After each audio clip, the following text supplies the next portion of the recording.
মাংসটাকে 2 ঘন্টা লবণ পানিতে ভিজিয়ে রেখে তারপরে ঝুড়িতে ঝেড়ে শুকিয়ে নিতে হবে। প্লেটে রাখা সব মশলাগুলো আর কিশমিশ আমি গ্রাইন্ডারে গুঁড়ো করে নিব। নিচে কমেন্ট বক্সে আমি সব লিখে দেবো নাম। আর দুধে আমি জাফরান ভিজিয়ে রাখবো 3 ঘন্টার জন্য। আসসালামু আলাইকুম। আজকে আমি দেখাবো আমি ওভেনে কেমন করে বিফ কাচ্চি রান্না করি। তো সেই জন্য যা যা নিয়েছি আমি ওগুলো বলছি। টক দই নিয়েছি 1.5 কাপ, পেঁয়াজ ভেজে বেরেস্তা করে নিয়েছি, আলু, গোল আলু, ছোট আলু আমি ফুড কালার দিয়ে ভেজে নিয়েছি, আদা রসুন গুঁড়ো, ঘি, লবণ, লাল মরিচ গুঁড়ো, কাঁচা মরিচ, আলু বোখারা। আর এই মশলাটা যেটা আমি প্লেটের মধ্যে দেখালাম সেগুলোকে আমি গুঁড়ো করে নিয়েছি গ্রাইন্ডারে। আর ছোট্ট বাটিটাতে হচ্ছে কেওড়ার জল আর হচ্ছে বিরিয়ানির যে এসেন্স পাওয়া যায় বাঙালি দোকানে 1 ফোঁটা দিয়েছি কেওড়ার জলের মধ্যে। এখানে 1 টেবিল চামচ কেওড়া জল আছে, ওটার মধ্যে আমি এক ফোঁটা বিরিয়ানির এসেন্স দিয়েছি যাতে স্মেলটা ভালো আসে। আর এটা হচ্ছে মিল্ক। আমি এই দুধের মধ্যে জাফরান দিয়েছি, জাফরান দিয়ে 2-3 ঘন্টা আগে ভিজিয়ে রেখেছি যাতে জাফরানটাতে একটা সুন্দর স্মেলও আসে, সুন্দর একটা কালারও আসে এই জন্যে। আর সবচেয়ে মেইন ইনগ্রিডিয়েন্টস সেটা হচ্ছে গরুর মাংস। গরুর মাংসটাকে আমি লবণ পানিতে 2 ঘন্টা ভিজিয়ে রেখেছিলাম। ভিজিয়ে রেখে আমি এটাকে ঝেড়ে নিয়েছি একটা ঝুড়িতে। দেন আমি এটাকে ভালো করে মুছে শুকনো করে আমি বাটিটাকে নিয়েছি। সবার আগে আমাকে যা করতে হবে, মশলাগুলোকে আগে আমি একটা বাটিতে মিক্স করে নিব, দেন আমি বিফটাকে অ্যাড করব। ঠিক আছে, আমি প্রথমে টক দই দিয়ে দিচ্ছি, আদা রসুন বাটা, লবণ, লাল মরিচ গুঁড়ো, যে মশলাটা আমি গুঁড়ো করেছি সেটা পুরোটা আমি।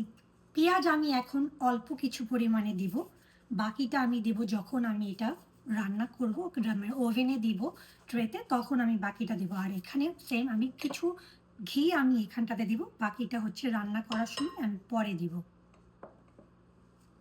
আর হচ্ছে আমি আগে ভালো করে মশলাটাকে মেখে নিব।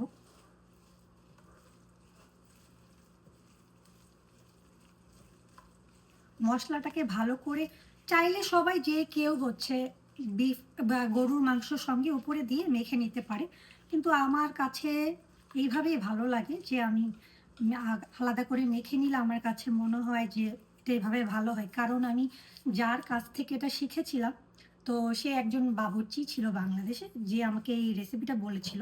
তো এটা আমি সবসময় আমি এভাবেই রান্না করি, কারণ এটা এভাবে রান্না করলে আমার কাছে মনে হয় যে যেটা আমি শিখেছি ওইটাই আমি এক্স্যাক্টলি করছি, এবং আমার কাছে মনে হয় যে রান্নাটাও হয়তো ভালোই হবে। নাহলে মনে একটা সন্দেহ থেকে যায় যে ভালো হবে কি হবে না। তো এখন আমি বিফগুলো এখানে দিয়ে দিচ্ছি। এখানে 5 পাউন্ড গরুর মাংস আছে হাড় সহকারে। আমি এটাকে ভালো করে ম্যারিনেট করব। ম্যারিনেট করে আমি এটাকে 2 ঘন্টা রাখবো। যদি কেউ চায় 4-5 ঘন্টাও রাখতে পারে। 4-5 ঘন্টা রাখলেও এটা অনেক ভালো হয়। কেউ চাইলে ওভারনাইটও রাখতে পারে। আমার কাছে দেখা যায় যে আমি যখন খাসির মাংস দিয়ে রান্না করি তখন আমি এটাকে 4-5 ঘন্টা ভালোভাবে ম্যারিনেট করি। ম্যারিনেট করে তারপরে রেখে দিই।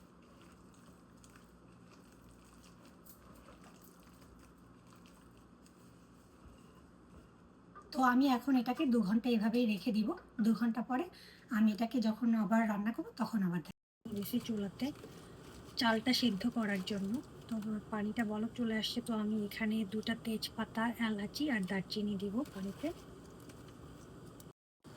পানিটা বলক চলে আসছে, আমি এখন একটু লবণ দিয়ে দিব। লবণ দিয়ে আমি আমার চালগুলো ধুয়ে নিছি। এটা কালিজিরা পোলার চাল। এখানে আমি 2.5 কাপ চাল দিয়েছি, মেজারমেন্ট কাপের 2.5 কাপ। তো চালটাকে আমি এখন 80% পর্যন্ত সিদ্ধ করব। পুরো চালটা অলমোস্ট সিদ্ধ হয়ে আসছে, 80% আমার চালটা হয়ে গেছে। আমি এখন স্টেনারের মধ্যে ছেঁকে নিয়েছি। তো চালটা গরম থাকতে থাকতেই মাংসটা দিতে হবে। তো আমি একটা ফয়েলের ট্রে নিয়েছি, ফয়েলের ট্রেটার মধ্যে আমি এখন সব মাংস আগে দিয়ে দিব।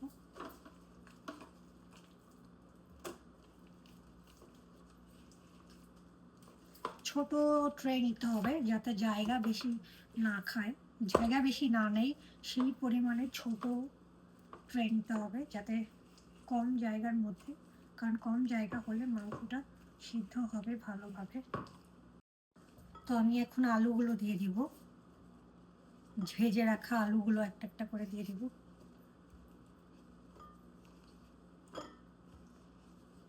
তারপরে আমি আলু বোখারাটা দিব।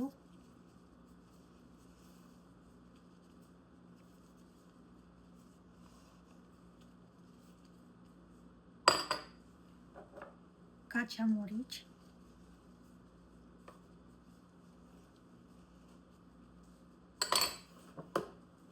ভেজে রাখা পেঁয়াজ,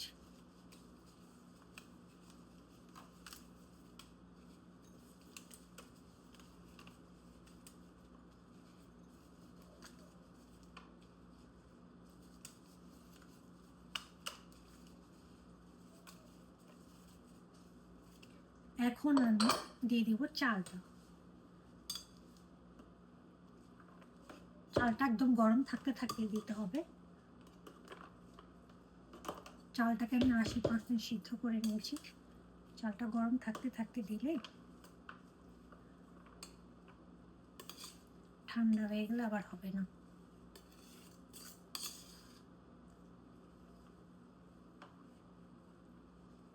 ভালো, এটা দোকান থেকে কেনা।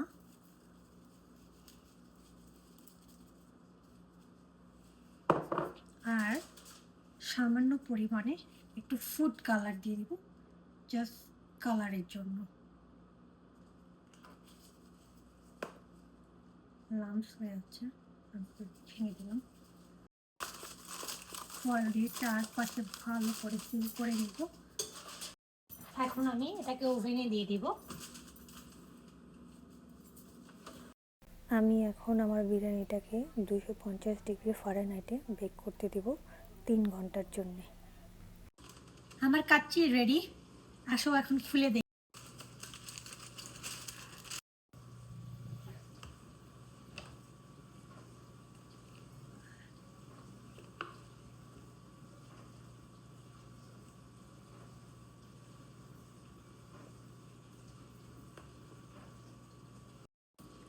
আমার কাচ্চি রেডি।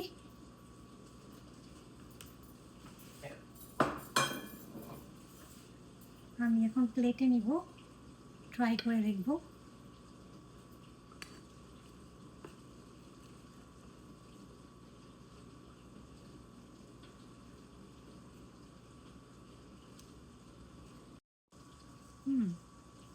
মাংসটা পুরো গরম, একদম গলে গেছে।